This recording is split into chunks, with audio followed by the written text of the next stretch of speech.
آپ سبھی کا استقبال ہے ہماری نئی سیریز میں، جس کا نام ہے 1 منٹ کی کلاس۔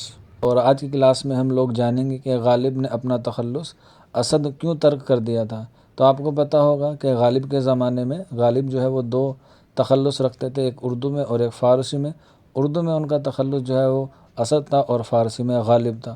تو ان کے زمانے میں ایک شاعر گزرے ہیں جن کا نام تھا میر امانی اسد، جو مرزا محمد رفیع سودا کے شاگرد تھے۔ تو جب اس بات کا علم غالب کو ہوا تو انہوں نے اپنا جو تخلص تھا اسد وہ ترک کر دیا، اور پھر انہوں نے اپنا تخلص غالب رکھنا شروع کر دیا، اردو میں بھی اور فارسی میں بھی۔ اس طرح سے غالب نے اپنا جو اسد تخلص ہے وہ ترک کر دیا تھا۔ تو ہمیں بتائیے آپ کو یہ معلومات کیسی لگی؟ اسی طرح کی مزید معلومات کے لیے آپ چوک انڈسٹریل اکیڈمی میں بنے رہیے۔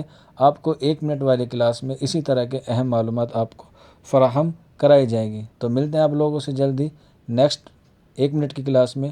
شکریہ۔